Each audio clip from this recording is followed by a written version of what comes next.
नमस्ते and welcome back to my channel guys. आज की इस वीडियो में हम बात करने वाले हैं जी.एल. फ्यूएंस की लिखी एक स्टोरी जिसका नाम है अ लेटर टू गॉड। ये जो स्टोरी है वो आयरॉनिक होने के साथ साथ बहुत ज़्यादा ह्यूमरियस भी है। जैसे आप टाइटल से समझ सकते हो ना, लेटर टू गॉड, क्या गॉड को हम लेटर लिख सकते हैं? सो बेसिकली ये पूरी स्टोरी रिवॉल्व करती है गॉड के ऊपर अनक्वेश्चनेबल फेथ होने के आइडिया के ऊपर। अगर हम बात करें इसके राइटर जी.एल. फ्यूएंस यानी कि जॉर्जियो लोपेज फ्यूएंस के बारे में, जो कि एक मेक्सिकन राइटर हैं, पोएट होने के साथ साथ ये नोवेलिस्ट और जर्नलिस्ट भी थे। इनका जन्म 1895 में हुआ और 1966 में इनकी डेथ हो गई। स्टोरी को स्टार्ट करने से पहले अगर आपने मेरे चैनल को अभी तक सब्सक्राइब नहीं किया है तो चैनल को जल्दी सब्सक्राइब करें और साथ ही साथ बेल आइकॉन को प्रेस करना ना भूलें, जिससे मेरी वीडियो की नोटिफिकेशन आपको इंस्टेंटली मिल जाए। आज हम इस स्टोरी की जो शॉर्ट समरी या फिर हम कहें शॉर्ट में इस स्टोरी को समझने की कोशिश करेंगे। इस स्टोरी का जो मेन कैरेक्टर या हम कहें प्रोटैगनिस्ट है वो है लैंचो, जो कि एक फार्मर है, हार्ड वर्किंग फार्मर है। तो स्टोरी के स्टार्टिंग में हमें लैंचो के घर के बारे में बताया जाता है कि एक हिल पर लैंचो का घर है और उसके आसपास का जो व्यू है, जो नज़ारा है, वो काफ़ी सुंदर है, काफ़ी ब्यूटीफुल है और उसके आसपास कोई और घर नहीं है, मतलब वो अकेला रहता है उस हिल में। लेंचो के साथ उसकी फैमिली रहती है, ऑफ कोर्स उसके कुछ बच्चे बड़े हो चुके हैं जो उसके साथ फील्ड में काम करते हैं और कुछ छोटे बच्चे हैं जो फील्ड पर काम नहीं करते, ऐसे ही खेलते रहते हैं। तो लेंचो ने अपने ज़मीन में, अपनी फील्ड में उसके पास जितने भी पैसे बचे हुए थे उन सबको खर्च कर उसने कॉर्न लगाया हुआ था और वो आसमान की तरफ देखता है तो आसमान में बहुत सारे बादल छाए हुए थे और उन बादल को देखकर वो यानी कि लेंचो कहता है कि ये जो बारिश होगी वो हमारे लिए बहुत ज़्यादा फ़ायदेमंद होगी, हमारी कॉर्नफील्ड के लिए। मतलब ऐसा समझो कि ये हमारे लिए सिल्वर कॉइन्स की बारिश होगी। तो उसकी वाइफ कहती है कि हाँ, गॉड ने चाहा तो ऐसा ही होगा। ये सोचते हुए लैंचो अपने घर के अंदर चला जाता है। उसके घर के अंदर जाने के कुछ देर बाद मौसम में चेंजेस होने लगते हैं, बहुत ज़ोर ज़ोर से हवाएं चालू हो जाती है।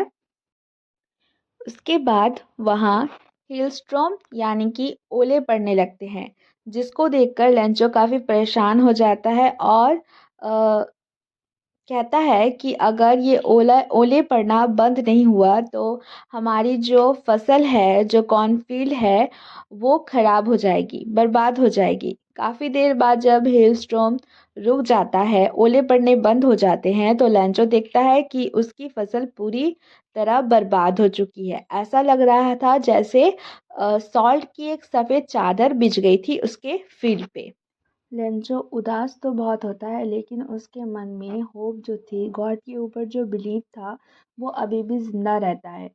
तो वो अ, एक लेटर लिखने का डिसाइड करता है कि वो ये जो लेटर है वो किसको लिखेगा। तो वो ये लेटर गॉड को लिख रहा था और उसको ये बात एकदम अजीब नहीं लग रही थी, एकदम अटपटा नहीं लग रहा था। जैसे हम लोग लेटर लिखते हैं मम्मी पापा को, अपने फ्रेंड्स को, वैसे उसको गॉड को लेटर लिखने का जो ये आइडिया था वो एकदम नॉर्मल लग रहा था।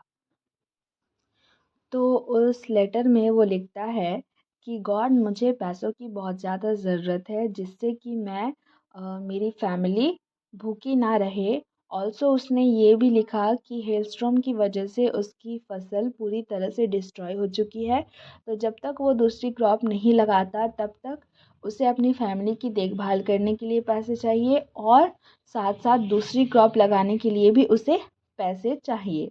तो जो वो अमाउंट मेंशन करता है लेटर में वो होते हैं 100 पेसोस। तो ये एक लैटिन अमेरिकन करेंसी है। सो लेंचो ये लेटर लिख कर पोस्ट कर देता है। जब लेंचो का ये लेटर पोस्टमैन पढ़ता है तो उसे बहुत हंसी आती है और ऑब्वियसली अगर कोई गॉड को लेटर लिखेगा तो ये बात तो हमें अजीब लगेगा ही। तो वो उस लेटर को लेकर पोस्ट मास्टर के पास जाता है। अब यहाँ जो पोस्ट मास्टर का कैरेक्टर बताया गया है वो बहुत ज़्यादा फ्रेंडली नेचर वाले हैं, गुड नेचर वाले हैं, थोड़े से मोटे हैं। तो जब पोस्ट मास्टर को ये लेटर मिलता है तो उन्हें भी बहुत हंसी आती है, लेकिन फिर वो काफ़ी सीरियस हो जाते हैं। जैसे वो लेटर को पढ़ते हैं वो बहुत ज़्यादा सीरियस हो जाते हैं, क्योंकि वो रियलाइज़ करते हैं कि इस इंसान को गॉड के ऊपर फेथ जो है वो काफ़ी स्ट्रांग है और ये सच में बहुत मुसीबत में है। दैट्स वाई इसने ये लेटर लिखा है, राइट। सो वो पोस्ट मास्टर लेंचो की हेल्प करने का सोचता है।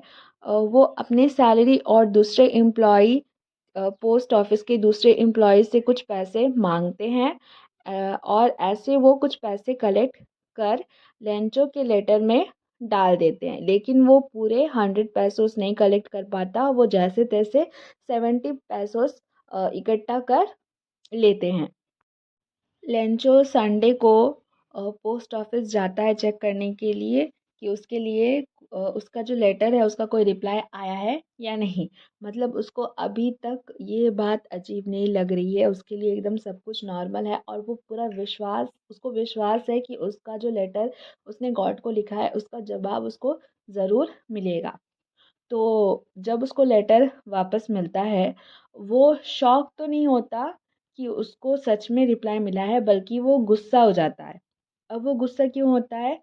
तो उसका कारण ये कि उसने गॉड से 100 पैसोस मांगे थे, लेकिन ये तो सिर्फ 70 पैसोस थे।